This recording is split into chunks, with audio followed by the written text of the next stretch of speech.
You're tuning into Black and White Sports on YouTube. The no-holds-barred truth on sports. The main event starts now. All right, Black and White Sports supporters, we're going to talk about Bill Belichick. We got a little bit of information here as to why he ultimately did not get this Atlanta Falcons job, and we got an NFL insider that is making a bit of a prediction, or more so, he's casting a light on how much red-hot, scorching aura of Bill Belichick is going to be raining down on Brian Daboll in this upcoming New York Giants season. Now, we all heard that Belichick did not want to take one of these jobs that had a furious media, conglomerate that was going to be crushing the team, or they could get to people inside the building in order for things to leak out. Now, it's my theory that he probably told Philadelphia and Dallas, I don't want to come there because of the way the teams are covered. However, I believe he told them that with the knowledge or the thought process that he was going to get that Atlanta Falcons job. Because I think if he would have been faced with the idea of you're not getting the Falcons job, that they're actually going to tell you no, I've got a theory that he would have taken either the Philadelphia or the Dallas job, and I think it would have been the Dallas job. The fact is, I believe behind the scenes, Jerry Jones reached out to Bill Belichick to find out it just so happens there was 4 or 5 days that went by before we got the word that Mike McCarthy would be back. I don't think that's a coincidence. I don't. So let's get to this. This is a tidbit, and I think it's rather interesting, and it is from Yahoo Sports, very, very good insider Charles Robinson. And this is why the Falcons did not hire Belichick.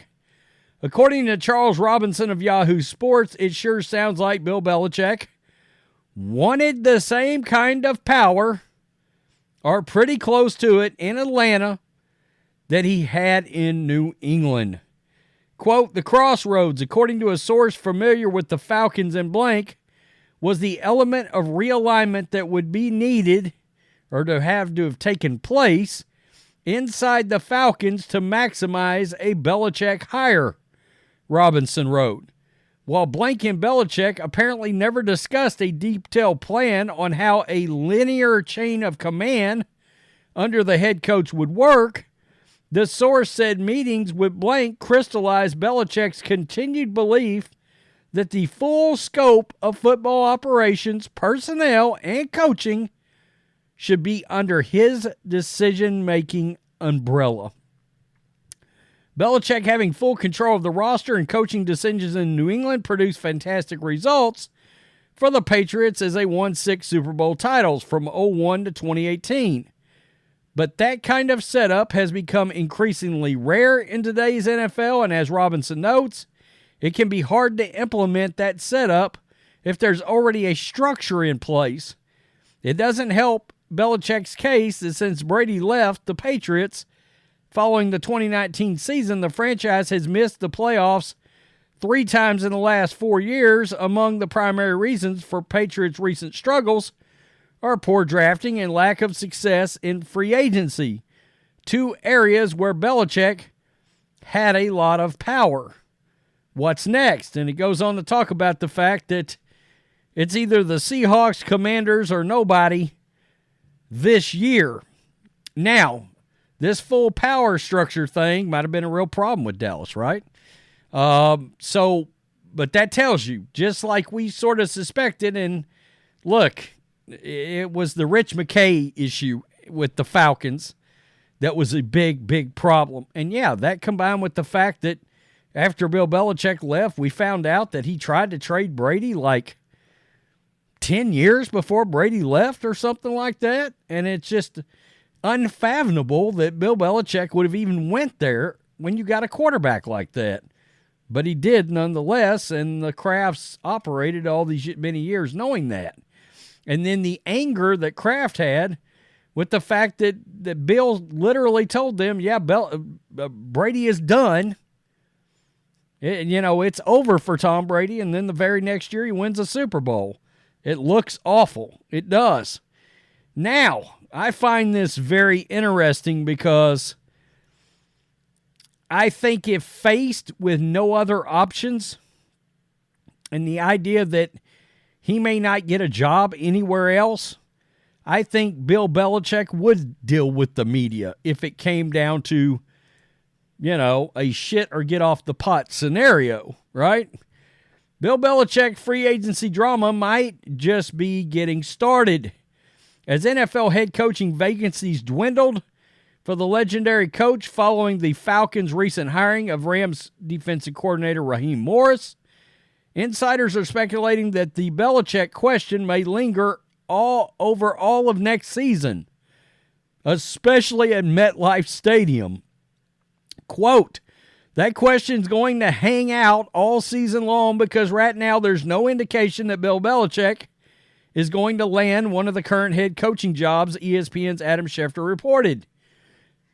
After the panel debated why Belichick was passed over, we just found out why, and it's what we suspected. Former Jets GM Mike Tannenbaum brought the debate back to 2025. Quote, the biggest shadow he is going to cast is in East Rutherford, New Jersey. He has a great relationship with the Mara family. The first time the Giants lose a game, Brian Daboll, whether it's fair or unfair, is going to have to answer that question every press conference. Belichick, who leaves the Patriots after 24 years, 6 Super Bowls, and 296 combined regular season and playoff wins, has only interviewed with the Falcons, who may have seen him as a short-term play.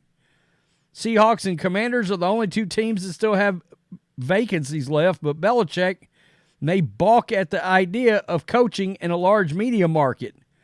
His past with New York teams, he served as Bill Parcells' defensive coordinator during the legendary coach's stints with the Giants and Jets, gives him plenty of familiarity with the market and its main characters. Though Daboll has won the Coach of the Year for the Giants with a surprising 9-7-1 finish in 2022, as well as the team's first playoff berth since 2016, a disappointing 6-11 mark, and a nasty split with defensive coordinator Wink Martindale has ignited questions about the team's future following a 2023 campaign. Yeah, all I got to say is Brian Daboll better win this year. That's my feeling. Because a lot of the people that I tend to listen to and tune into, well, several of them have some very interesting things to say about what went on behind the scenes or what was going on behind the scenes between Daboll and Wink Martindale. And I'm going to tell you right now, Wink Martindale is extremely respected around the NFL.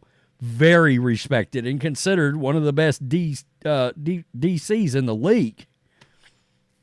Hell, people were looking at him for head coaching jobs, I think, last year.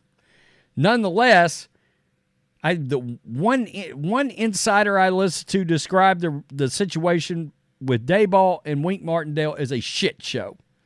Used one of my terms. A shit show behind the scenes. And that there's like actual chaos behind the scenes involving the coaching staff and Martindale and everything that happened there before Martindale's guys got let go, and then he said the hell with it.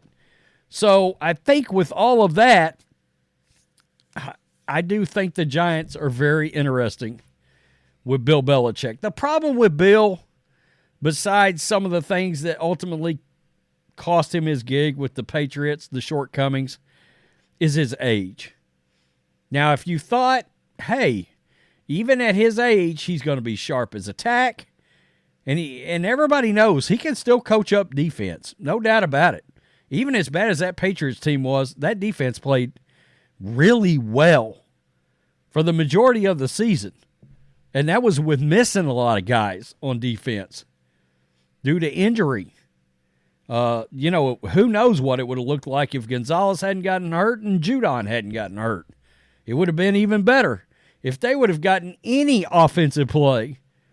I mean, the Patriots might have won 3-4 more games, but that's neither here nor there. The point is, I've thought about that for a while. It's very interesting. If he's going to coach in 2025, let's say the Giants go, 6-11 again, could I see the Mara family reaching out to Bill, and could I see Bill sort of deciding, you know what, maybe I can deal with the media, especially with the knowledge in the back of his mind that he doesn't have any other options in order to get the Shula, and the obvious connection with him having been there with Parcells, In other words, coming full circle for Belichick.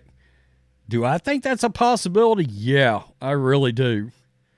I also think Dallas will be back in play next year, because I think Dallas will go out and they'll lose in the divisional round, and it'll be another circle jerk, and McCarthy will get let go next year.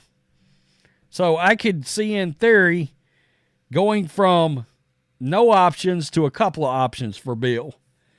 I still wonder if Buffalo, because of some of the drama during the season with Sean McDermott or whatever, I still wonder if something wild couldn't happen with the Bills and Bill, before next season. Tell me what you think. Peace. I'm out. Till next time. Thanks for watching the show. Be sure to like, comment, and subscribe. Be sure to tune in next time on Black and White Sports.